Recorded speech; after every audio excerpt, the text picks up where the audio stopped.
This is what we've been looking for. Here we've got both these lions pretty relaxed under the bush. They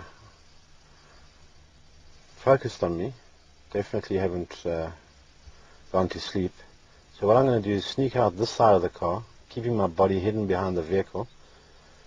Once I realize that they're completely relaxed with me outside the car, I'm going to get down on all fours and crawl towards them, and that should create some interest, and hopefully it's not too much interest. There's no written recipe on how to approach lions on all fours. So for you folks back at home, don't try this.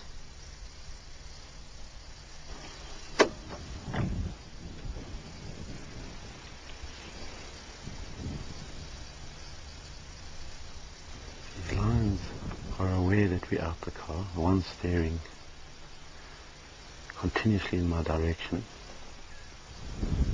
Keeps checking. So they are aware we're out the car. As an upright human, he'd be scared of me. If I went down on all fours, it'll change his attitude. Let's just show you.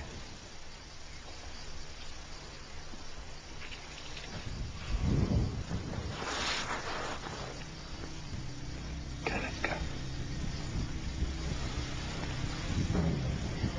Come behind me, John.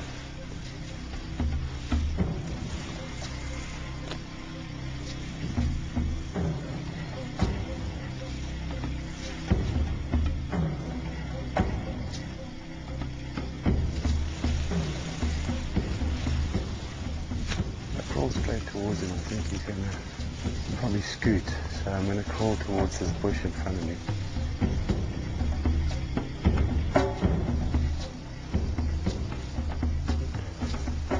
Okay, we've got the undivided attention.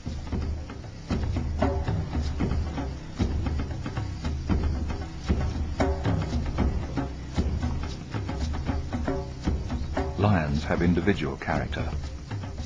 Mike will be meeting the more confident one.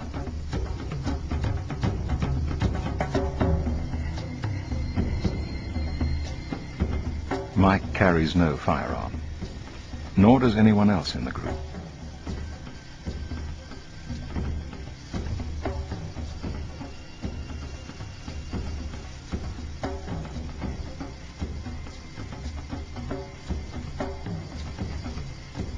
If the lion rushes Mike now, he has absolutely no chance of making it back to the vehicle.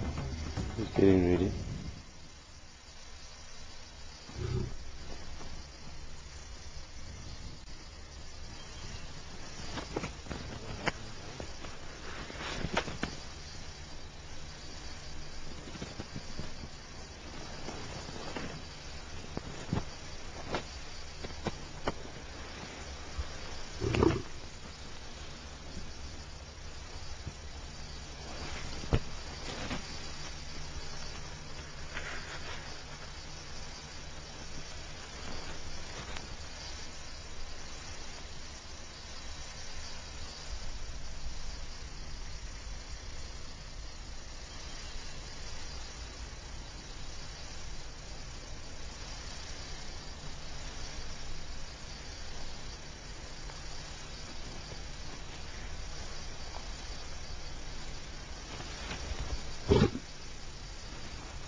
The slight lashing of the tail indicates sensitivity to a possible threat.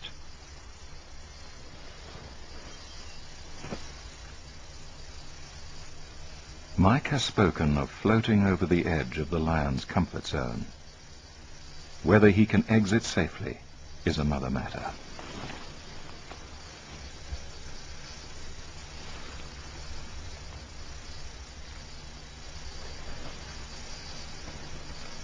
The second lion seems to be regaining its confidence.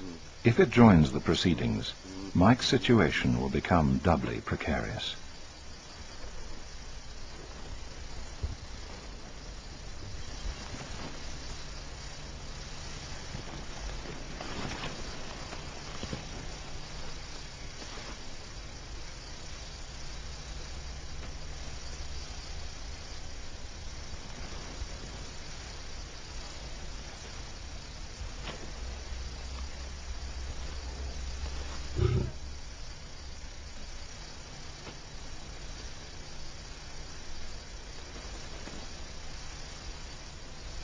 Mike plays the lion along, trying to keep its psyche balanced on the razor's edge between interest and caution, or between attack and retreat.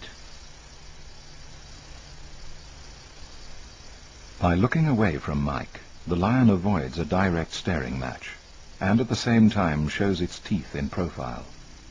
The pose is partly defensive, partly threatening.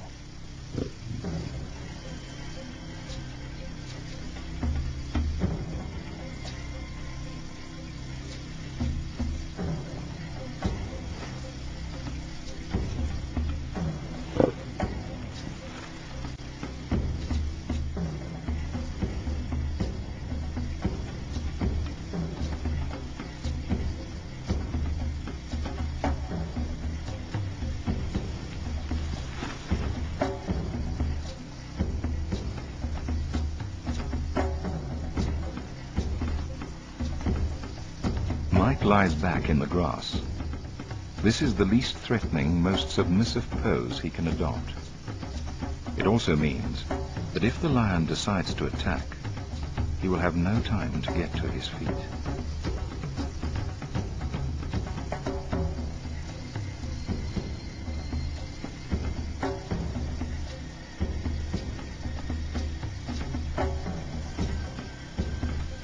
An exploratory jab with a paw could remove Mike's face.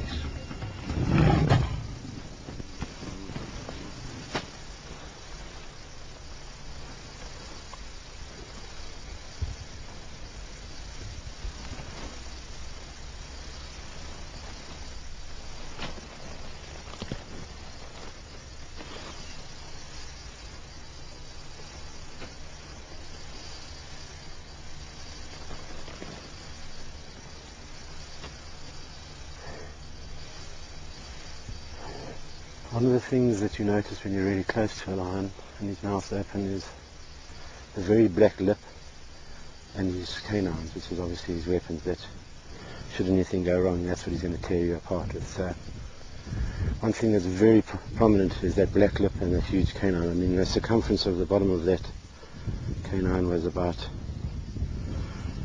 bigger than $1, you know, so very sharp.